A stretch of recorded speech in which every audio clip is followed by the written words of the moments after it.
I'm going to continue on. So, all right, so let me just open it up because this quiz, is fairly straightforward. So for the most part, because some people here will be taking it on their phone, I tend to avoid anything that has to be manually graded. Also, there's 130 of you. I don't want to manually grade stuff.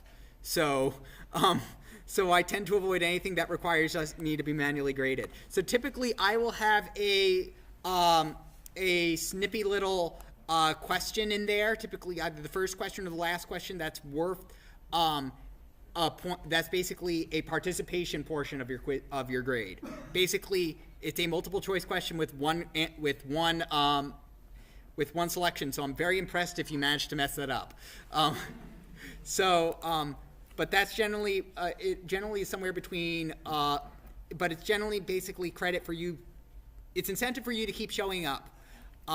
Next, we have these Parse and Puzzles ones, right? And this was a fairly simple one. I made it to be fairly simple, which was just simply print out these things. Let me zoom in over here. The answers are, so the way that these appear on this side are randomized, right? They are random. And obviously it's, select them in order, right, to print 1, 2, 3. Now, typically there's at least one distractor, right? One, if there's 3 lines, there'll be 4 options, right? And these are actually really clever ways for me to get you to try to code without actually needing you to write anything. So because I know common student mistakes or stuff that would look like that. Although a plus side of these is that if you were to do this, 1, 2, don't choose this, you'd get 1/3 of the points off. So it subtracts basically it subtracts for each of the line for basically each line you get off. So this would give you 0.66 points, right? As opposed to, just the whole thing being wrong. And the rest of these are standard, there's pretty much standard, just select a multiple choice one, right? Now these ones where I ask you what the value of x is, right? Where we do regular division, which will produce a float, integer division, which will produce an int, and modulo arithmetic, right? Obviously the ones in text are just simply because I was trying to be funny. But these are things that I commonly ask on the exam, and they're worth at least 1 point, and they're typically worth about, anywhere between them, there will be about probably 4 points worth on the exam that ask you what these are. So, know the difference between, and I can guarantee that there's going to be something almost exactly like these on the actual exam. The only difference is that rather than being multiple choice, I'll ask you to actually just write the answer in, right? Which isn't too hard. The math is never going to be, the math in my exam will never be hard. They may look intimidating and they may look obnoxious, but it's never going to be hard. For example, let's take a look at this expression over here. Let's go ahead and take a look at this expression over here. So I'm going to boot up Python 3 in here just because I can. So let me try this. All right, I don't know what the answer to this is, but I know exactly what the answer to this is. What's the answer to this? 0, because we're doing integer division. This smaller number divides this bigger number precisely 0 times. Right? That makes sense to everybody? If we're doing integer division, these suddenly become really easy. All right, let's try another one that looks ridiculously hard, but is actually easy. All right, big number, mod 2. Any ideas what this are? 1, right, because it's an odd number, right? So you can divide this by 2, and it will be however many it's going to be. But when you get it to, but it will divide into it, and it'll take out 12,440 of it, but there's going to be that little one remaining, right? That little one remaining that it just can't divide. So it'll end up being some obnoxious number mod 1, right? Typically, you might see this one up here, by the way, in conjunction with something like this, right? It's still 0, right? Because you're multiplying 0 by a you're multiplying 0 by some other number.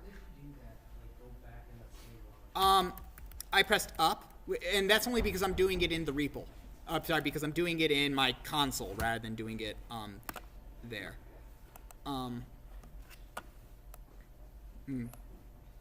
So let's see. All right. There was a quiz. The password is 12345. Go on to Canvas. Okay. So, all right. So,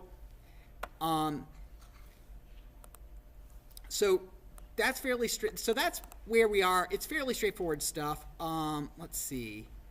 Yes.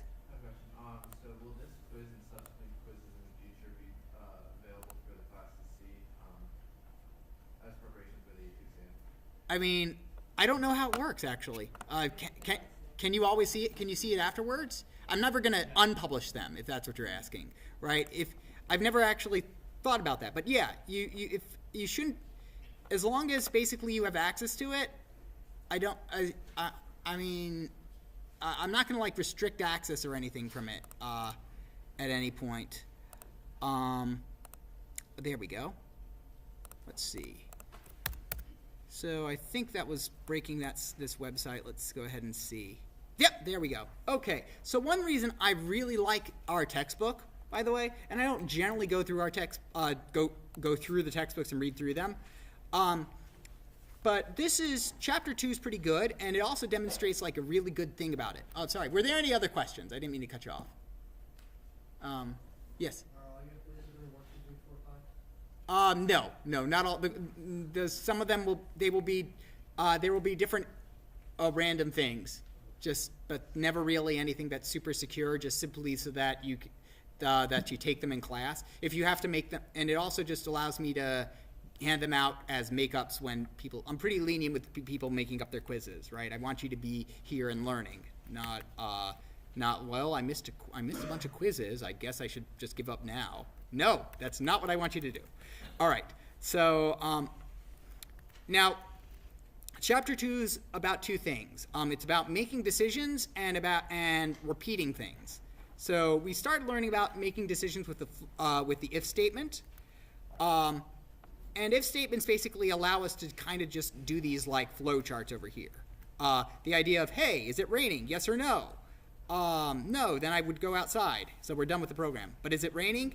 Yes. Do I have an umbrella? No. I'll wait a bit. Is it raining? Yes. Then I'll keep waiting. Right? Is it raining? Yes. No. Go outside. Right? The idea here is that basically we can kind of make these decisions, including these decisions that end up looping us around, as we'll learn. But right now we'll just be learning about these really static decisions over here. Do we have an umbrella? Yes or no? All right. So we learned about. So one of the reasons I love this, by the way, this textbook, is because there's a Python editor inside inside the web page itself. Right? Print. Hello. Right? It exists within the web page itself. It's perfect. It works just exactly like your other one as well. In fact, there are multiple ones inside your because it loads up a bunch of the examples inside there, which is fantastic. All right. So we learned about 3 values. We learned about somebody fill him in on the quiz, by the way, so that he can get credit for it. The password's 12345. Get onto Canvas. Take it. Okay. All right. So we learned about ints. We learned about floats, and we learned about strings. All right. So there's one more data type we really want to talk about, which is Booleans, which either have a true or false value, right? So we can. And unlike and unfortunately, just like other programming languages, they use either true or false. It's just that I come from Java, and Java likes to use lowercase t true and lowercase f false. Python likes to use uppercase t true and uppercase t f false. So we can store true and false inside a value. Like here's a Boolean value. Bool val is equal to, I can store true in it, right? Let's see. Did it have some issues with it? Does it not like me because I did too many in there? Whatever.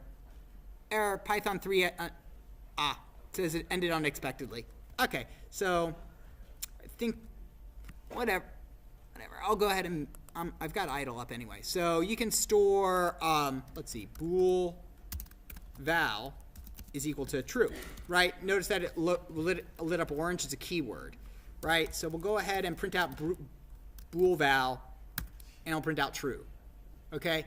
So the other thing that a Boolean can be is false. So they're the only two possible values for a Boolean, true and false.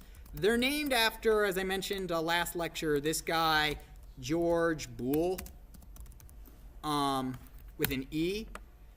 So he got an entire variable named after him because he was an English mathematician. Actually self-taught, apparently. Spent as the first professor of mathematics at Queen's College, Cork, in Ireland. Anyway, he wrote this book called The Laws of Thought, which contained Boolean algebra. Not sure if he named it after himself or not, but he came up with all these interesting things about Boolean logic, and that basically means how we can manipulate true and false, which is useful because a lot of times in computers we use 1 for true and 0 for false. So you can kind of see a kind of a little correspondence there if everything's stored in 1s and 0s, and being able to manipulate that. But it also has to deal with logic. For instance, you know, let's say we do is cold. So is cold is equal to true. That's what it is like today. It's cold, right? Is it raining today? Yep, I'll go ahead and say it's false. All right, so now wear jacket is equal to, you want to wear jacket if it's cold or if it's raining, right? Now notice there that or lit up like a word there. So or is what we call a Boolean operator. And in programming, and conveniently, in Python, in other programming languages, you use 2 pipes for it, right? But in Python, we use the keyword or, right? If it's cold or is raining. So if we run this, and then we type wear jacket, it will say true, because it is cold or it is raining. It happens to be, one of those happens to be true. So this is what so this is an example of that Boolean algebra that's going on there. So the OR operator is this interesting operator. Now it's like not the exclusive OR, right? Do you want to go to the beach or do you want to go to the movies? Today I'd definitely like to go to the movies, right? It's not one or the other, right? If it's cold and it also happens to be raining, if both are true, then definitely wear a jacket. So the OR operator is what we call an inclusive OR. If either side is true, then the whole expression is true. Right?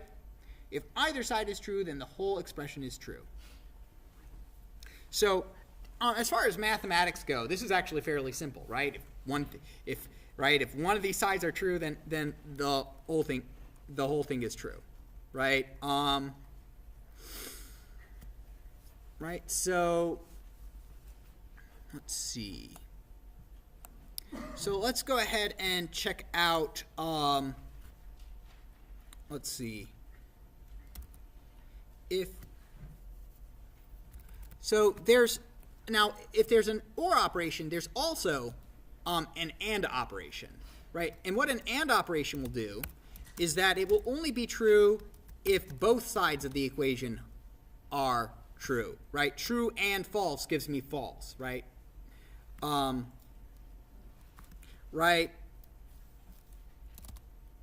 So So the whole truth is equal to the truth. So let's go ahead and make some variables. The truth is equal to true. I'm just going to be a bit silly here. The whole truth is equal to true. Actually, the whole truth, I'll just leave it there for right now. Nothing but the truth, right, is equal to true. So let's go ahead and redefine the whole truth is equal to the truth and nothing but the truth. Yes, I know it's a bit much typing, but the whole, let's go ahead and adjust that. I just simply read the whole. Nice thing, you can copy paste from previous lines. There we go. The whole truth. And that'll be true because the truth and nothing but the truth were true. Right. Not yet. Nah, it's fine for this example, right? Both sides are true, so the whole thing is true. If either of those are false, the whole thing is going to be false. And of course, if both are false, then they're going to be false, right? So let's take a look back at our text.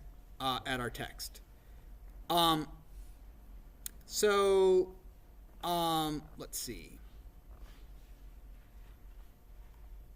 So let's see, binary Boolean operators, right? So it goes through this, right? True and true gives you true. True and false gives you false. False and true give you false. And false give you false, right? If both sides are true, then the whole thing is true. But for and, both sides have to be true. Otherwise, it's false. All right? For or, one of them has to be true. Now, the other thing we do with Booleans is the comparison operators a lot, which we started learning about last time. So the first one is double equals, which looks like a single equal sign simply because of my font. So let's take a look. So let's go ahead and write a let's go ahead and write a small program. Input.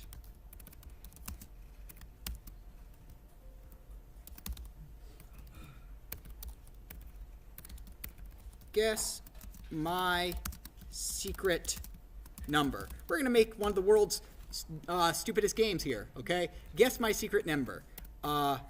My secret number is equal to 5, right?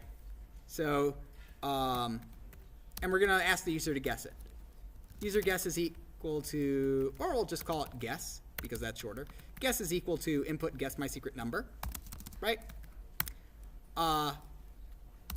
If guess equals, sorry. So first we need to turn that into an integer, right? If guess is equal to my secret number, print, wow, good guess.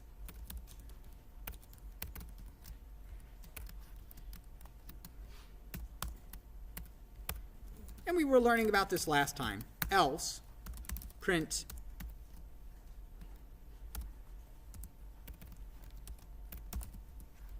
a big, fat, obnoxious wrong, right? Let's go ahead and I'll put this in my classroom folder. By the way, I've started uploading the code, so you should be able to see any of the code that I do in class now, as well as all the code I wrote back in the summer for this class. So, world's worst guessing game.py. All right. So we go ahead and run this, and it'll ask, guess my secret number. And if I put in 7, right, it'll convert 7 into an integer, and it will say, hey, is that guess equal to the secret number? Is 7 equal to 5? It will go, no, wrong, you guessed wrong, right? But if I print out, but if instead I run this and I put in 5, it will tell me, wow, great guess. Now there's other kind of comparisons we can do there. We can basically, let's go ahead and remove this else for right now and say, if int guess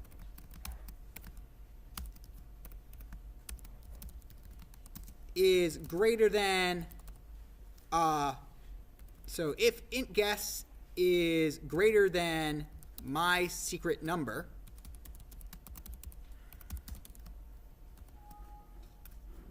print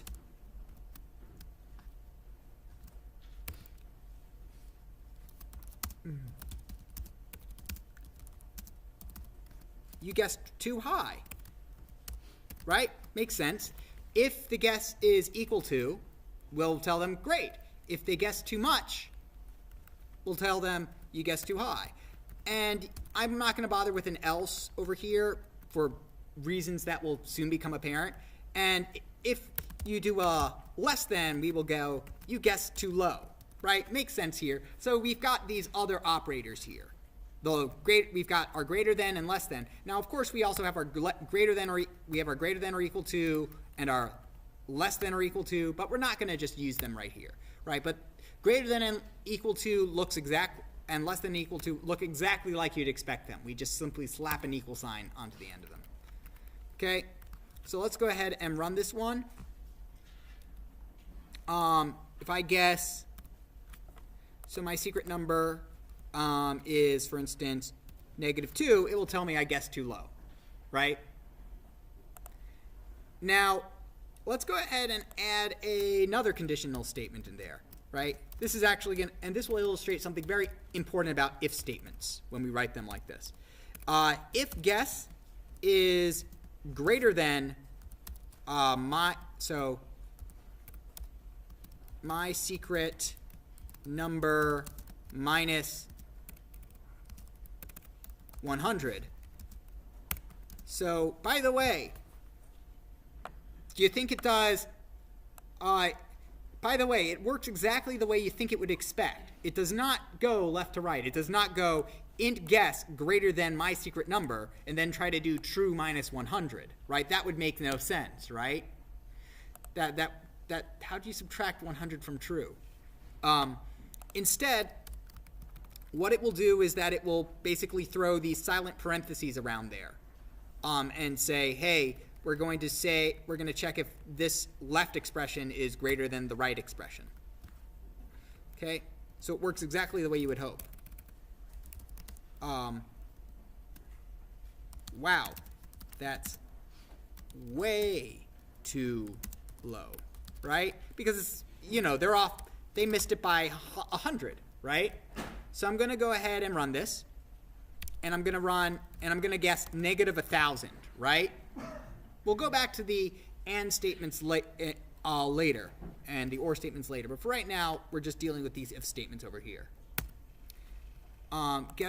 You guessed way too low. Oh, right, that was a greater than sign, right?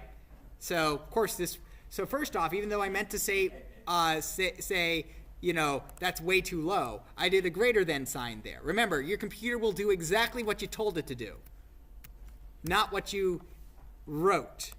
Not what you intended. It will do exactly what you wrote, not what you told it to do. So now let's try -1,000, and I'll print out, you guessed too low. Wow, that's way too low. Now, fortunately for us, that makes sense in terms of the messages. But it printed out 2 messages. Now, why is that? Because I have 4 if statements here, 2 of which were true. Right? It wasn't equal, so we didn't execute that one. It wasn't greater, so we didn't execute that one. It was less than, and it was less than the secret number minus 100, so both of those were true, so they printed out both of those. So the first thing to realize is that, so here's an important fact. If statements, when written like this, where we just go if, they're all independent statements, right? Now there's different, so there's way to make them interdependent, right? Which is to say that one will only activate if the other doesn't activate. And we'll get into that. But the important thing here is to realize that they will execute in the order that you ask them to execute in. And they will execute, and they'll basically execute regardless of whether or not you ask the other one to do. In this case, that was perfectly fine, right? Let's, if I do this over here, bam, guess my secret number, and I do, let's try a negative 1,000 here. Wow, you guessed way too low. You guessed too low. That's, again, that doesn't make great amounts of grammatical sense in that case. So what can we do about it? We can combine an else and if statement to make them interdependent, so that one will only run if we ask it to run. And that's if we, now in other programming languages we do it by saying else if, but Python's a bit weird, and it just simply, you write elif, which is short for else if. And this makes them independent of one another. So we'll look at another example of that. Guess my secret number, negative 1,000, and it will say just now, wow, that's way too low. So look for the first thing to fire, the first thing that's true, and print that out, right? Because remember, an else only executes if the if statement didn't run, right? So for instance, if guess is equal to my secret number, wow, good guess.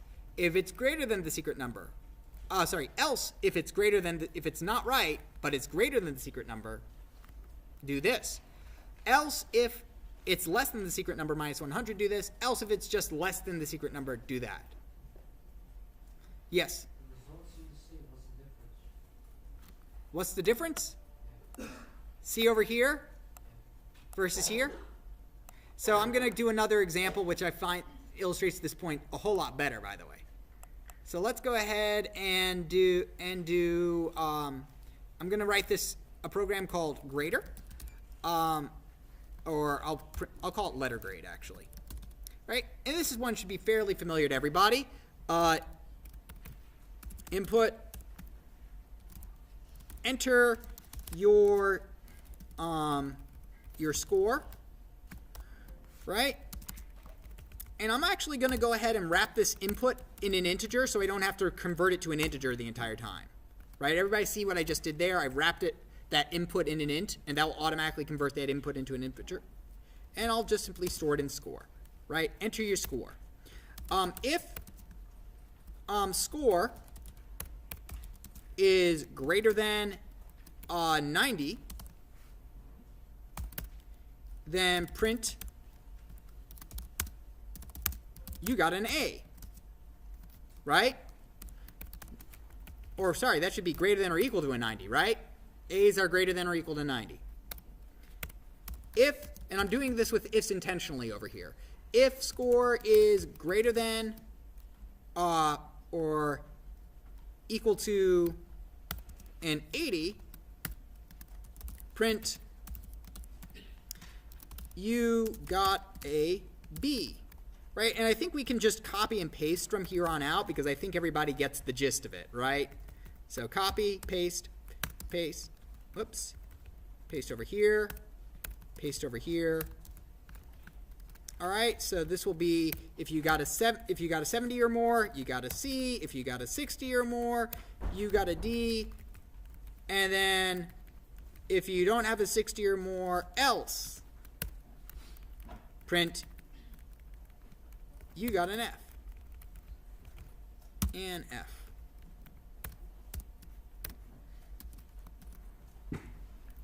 Okay. So now if we run this, right?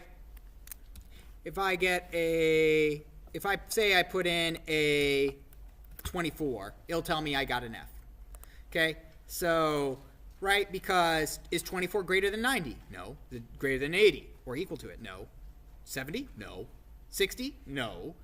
Else? Okay, so it wasn't greater than 60, so we print out you got an F. Now note that this else is attached to this if statement, right? Note that this one is attached to this if statement. So let's go ahead and see what happens when we go ahead and run this again and try and ask and put in something that's way more reasonable in this class, like a 92. It'll tell me I got an A, a B, a C, and a D. Didn't get an F though, so that's good. Now the reason is because, hey, is the score greater than or equal to 90? Sure is. Print out an A. Is it greater than or equal to an 80? Yes, it is. Is it greater than or equal to 70? Yes, it is. Is it greater than or equal to 60? Yes. So if it's greater than or equal to 60, so don't execute the following else statements, right? Else's only execute if it's attached to an if, right? They're kind of paired. They only execute if they're attached to doesn't. So obviously that's not what we want, right? If you got a 90, you don't want an A, B, C, and D. That would mess up your GPA. You'd just like the A, please. So there's where the elif really comes in handy, right? If it's greater than a 90, print this out. Otherwise, if it's greater than an 80, print this out. Otherwise, if it's greater than a 70, print this out. Right? So these make these choices interdependent. They make them basically depend on one another. Does that make sense to everybody? Yes. I've lost some people. Did you define the score on the program? I've not run this yet, no. Mine says score is not defined. So you got an F. Let's go ahead and run this. And let's go ahead and run this as 84. What did it say was not defined? It says name score is not defined. So did you remember? So did you do this? Did you save your input in a variable? No. So when it says name is not defined, that's typically what happens, that you've just simply forgot to put a variable somewhere. A very reasonable mistake that I make all the time. You will make a lot of mistakes while coding, and it bears repeating. The difference between me and the difference between the rest of you guys is that I've made this mistake about 100 times. You are making it for your first or second time. So I will be able to fix it very quickly. I am very good at being wrong. All right. So we've learned about our operators, and we've learned that they basically have these if statements that are attached to them. All right. Now,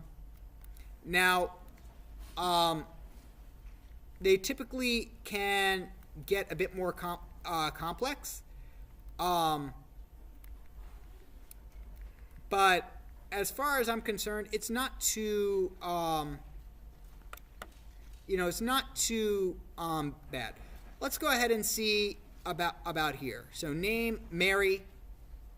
Let's see what we run with this one. So notice this program. It has name, Mary, password, swordfish. Right? Classic password there. If the name is equal to Mary, print out hello, Mary. If the password is equal to swordfish, print access granted. Otherwise, print out wrong password. So notice over here that the if statement is indented. Can everybody see this just fine, or are the people in the back suffering? Are you suffering? Let's go ahead and take this, and nobody likes to say they're suffering. Okay. Oh, that's interesting. It copied some weird marks with it. So let's go ahead and print out, get rid of those weird marks. Half notes of all things. All right. So you can put if statements inside of if statements, right? If the name is Mary, print out swordfish. Sorry, and the password. Sorry, if the name is Mary, print hello Mary, and then check the password. Right? If the name is Mary, else if else, if the name isn't Mary, print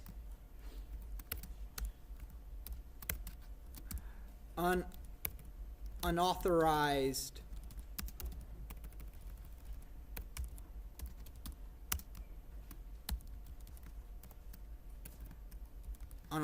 user, right? Fairly straightforward there, right? So now if I change this to not Mary, right, it will tell me unauthorized user. It won't even bother checking the password because we didn't even go inside the if statement, right? So we can change these if statements, right?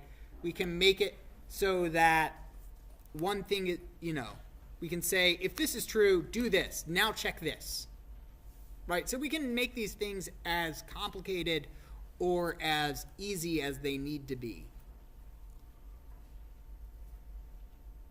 Yes? So I'm sort of confused between the usage of else if and else. Because maybe it sounds very similar, but what's the change? So an else if has a condition attached to it. It has a condition. It's an excellent question, by the way. Else if has a condition attached to it, right? So let's go ahead and add an else if over here. Else if password equals 1, 2, 3, 4, 5, right? Print backup password accepted.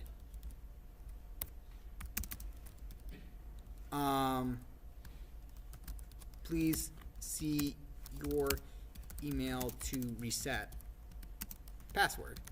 Right? Over here we've got an if, an else if, and an else. Right? Basically what it's saying is that only one of these three conditions will execute. Right? And what an else if does is says, if the thing above me doesn't execute, if the things above me don't execute, then I get to check to see if I get to execute. Right? And I have a condition. The else executes if none of the things above it execute. It's kind of the default option there, right? So here, right, we have three passwords. 1, 2, 3, 4, 5.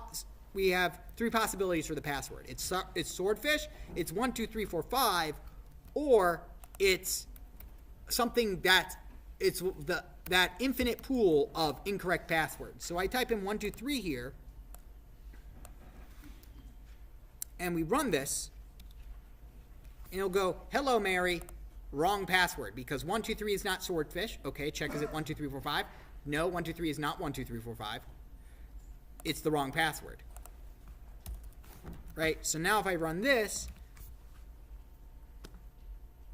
right, it will say backup password accepted. Please see your email to reset password. Right, it accepted 1, 2, 3, 4, 5, but it wasn't swordfish. Right. Yes? How does the indentation matter? For example, if password under print hello Mary is all the way to the left, how would that affect? So the indentation, excellent question. The indentation matters like your life depends on it. But more realistically, your grade.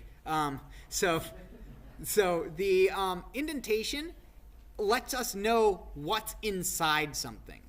Okay, quite literally. So we know that all these things, that all these statements over here are part of this if statement. If name is Mary, these are all things we want to execute because they're inside Mary. We know that because they're indented into Mary. Right? Whereas over here, we know that this line only executes if password is equal to swordfish because it's been indented into the if statement. Like for instance, it knows to, let's go ahead and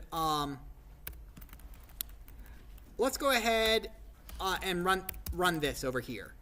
Okay? Total buzzkill. Or let's go ahead and just wrong password, deploying killbots. Okay? Right? You put in the wrong password, so we're going to deploy some killbots. Okay? I think that's a bit of an overreaction, to be honest, but, security these days is very important. Okay? So, right? We run this, and we put in the password, and we put in, instead of So here we put swordfish, it prints out access granted. And here if I put in 123 as my password, okay? It will run, hello Mary, wrong password, deploying killbots. Now let's see what happens if we don't properly indent deploying killbots. Okay? Very important thing happens here. We run, so we change this, and now let's change this back to swordfish. Okay? So let's suppose Mary runs the program, says, hello Mary, access granted, deploying killbots. And Mary's like, wait, I didn't sign up for this. So what happened there? Well, because it was indented earlier, we knew that deploying killbots was part of what we wanted to do if the password was incorrect, right? But when it's unindented, it's on the same level as those statements. It's on the same level as hello Mary. So we would go, hello Mary, check these conditions, print deploying killbots. Okay, because it's part of that. Everybody see, does that make sense? Hopefully I've answered the question about indentation. But indentation lets you know what should get executed by being lined up. It's actually fairly intuitive as a result, right? If it's indented, it belongs to something, right? So you execute the same things on the same level, right? It also makes the code a lot easier to read as a result than other programming languages. Because other programming languages, they use curly braces to basically to deal with these things. Now, right now, if I had this all the way up here, it would tell me invalid syntax. Now, why would it tell me invalid syntax? Because it would say, hey, if name is equal to Mary, blah, run all this stuff. But then we have a print line statement in between the if and the else, right? And it says, whoa, you can't have anything between an if and an else besides another if statement or an else if statement. Make sense? Right? So that indentation tells me, at what level everything's at. Right? And of course, if you indent too much, it will tell you, whoa, that's invalid syntax too, because there's nothing to go inside of over here.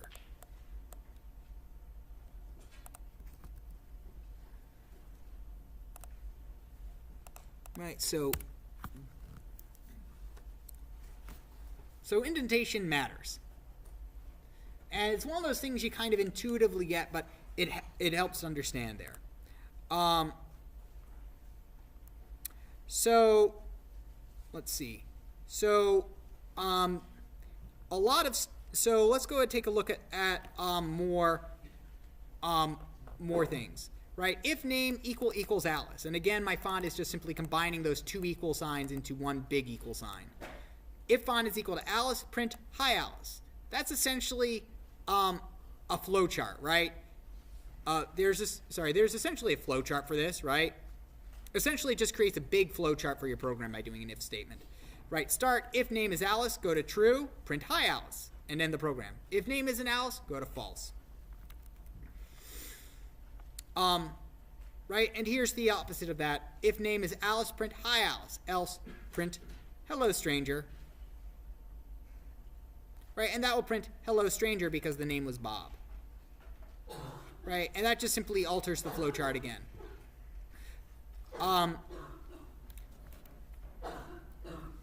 So let's go ahead and you can look through these examples yourself. Let's go ahead. Right? Sorry, it just keeps modifying things around. But that's fairly straightforward for the, but that's essentially what, how the if statement works.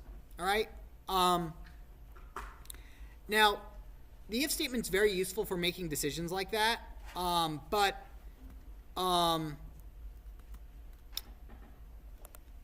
that's going to be the focus of basically of this week's work. However, I do want to start talking about the next statement, which is going to be the focus of basically multiple weeks of work, which is loops, right? So we have so basically we've learned about three statements here. We have the imperative statement, which simply says do something, So imperative statements were just simply like print line, right? We've just learned about conditional statements, which say, if this, do that. And now we're going to learn about loops. Yes? Are you able to comment out like multiple series of lines? Are you able to comment out multiple series of lines? By like one command button? Yes, you can. So I don't think we've talked about comments about in here, have we? Well, I mentioned comments? Oh, in lab, yeah. All right, so let me just go ahead and talk about comments for a bit, because that would be a great place to stop for this then before getting into loops. So let's talk about comments. So let's go ahead and say we're reading this code. So say you're in quality assurance, which is basically making sure that the code works, right? And you're just reviewing this, and you go, deploy killbots if they've got the wrong password. So maybe we want to not do that. So we write something.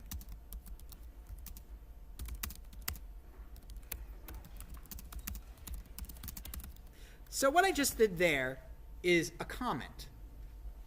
Now, comments are only readable by the computer. By humans. They're not readable by the computer. Essentially, they are exactly what they sound like. They're a comment. They're a way for you to put down what's going on in your code. So here, pound, hey, do we want to change this? The computer can't see that. In fact, it doesn't really register that there's anything there, right? It doesn't affect the program at all. Anything behind a pound sign, the computer ignores. Anything behind this number sign, the computer ignores. Or the hashtag sign, right? The computer will just ignore it.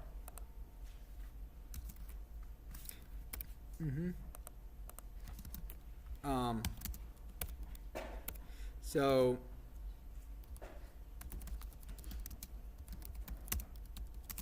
right? And so, right, you can put comments anywhere for your code. Now, what comments are really useful for are for describing what your code is going to do, so that when you go back, you know, a week later and try to figure out what that loop you wrote did or what that little program you wrote did, you aren't like starting from scratch trying to figure it out, right? You can actually see what you were trying to do. Now, you were asking about multi-line comments, okay? So multi-line comments are kind of a little bit of a hack in Python, which is that you can use the multiple line string function to do a multi-line comment.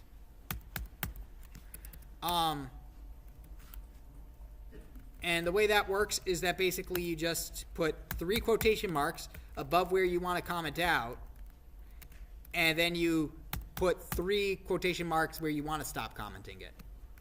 And you just simply run it. So 3 quotation marks, so you can comment out an entire block by using 3 quotation marks.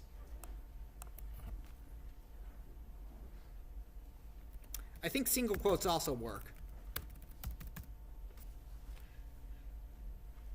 But it doesn't go around that thing. No, it doesn't, because actually what you're doing is you're just throwing in a string there Yeah, that you're not doing anything. Okay. that you're not doing anything with.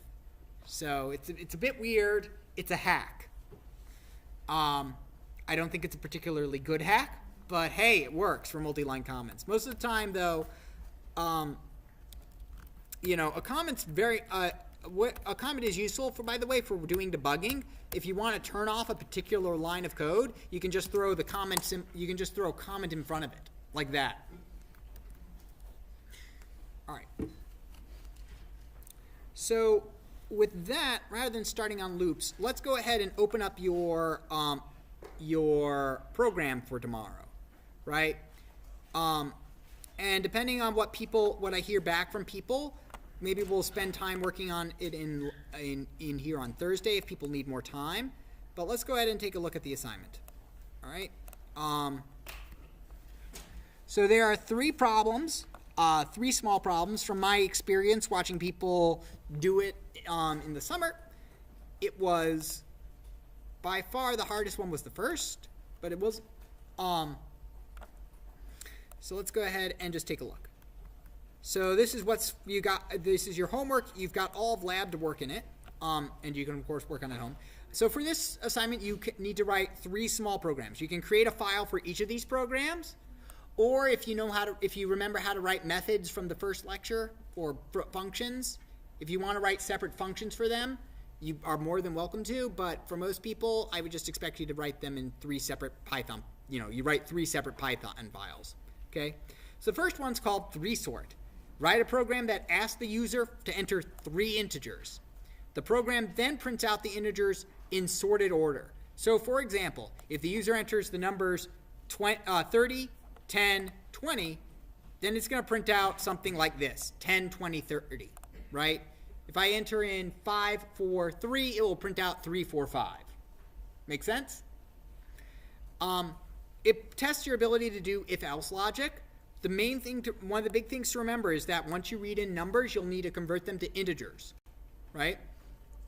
Now, if you happen to know how to use the sort function, please don't use that, or the sorted function. Please actually, just read in the 3 integers into single variables and sort them out. It helps work on the if statement. Believe it or not, I can write you'll find that I can actually come up with very interesting assignments that don't even require a single loop that actually require some difficulty. This is not one of them. So this one is coming from your textbook. Write a program that converts temperature from Celsius to Fahrenheit. So you ask the user for input, read a floating point value from the keyboard, so a floating point, not an integer, and then calculate the result. And because this is not a math class, right, I'm not going to ask you, I'm not going to expect you to remember like formulas if I ask you like, write a program that converts Celsius, to Fahrenheit or Fahrenheit to Celsius. I'll give you the formula on exam for something in math because this is not a math class, right? We share a lot in it, but I don't want you to, I'm going to give you formulas if I want you to implement a formula, right? So be careful not to use integer division accidentally. But here, Celsius, right, take in the Celsius and just simply plug it into the formula. For 3, and now for the other one, now this 2 is the easiest, I think. 3 is slightly harder than that one. This is another textbook problem. Write a program that converts the number of seconds to hours, minutes, and seconds. Right? So, in other words, we ask the user for an input. We ask for an integer because we want only whole seconds as opposed to like halves of seconds. Right? And then calculate the results. So if you put in 5,000 seconds, I would like to see 1 hour, 23 minutes, and 20 seconds. Right? And my hint here is to use the modulo operator because to figure out the remainder. Like, okay, I figured out how many hours I have. How many seconds are left after I've subtracted an hour worth of seconds from this, right? Because what's an hour's worth of seconds? It's 60 seconds per 60 minutes, so how much is that? 3,600.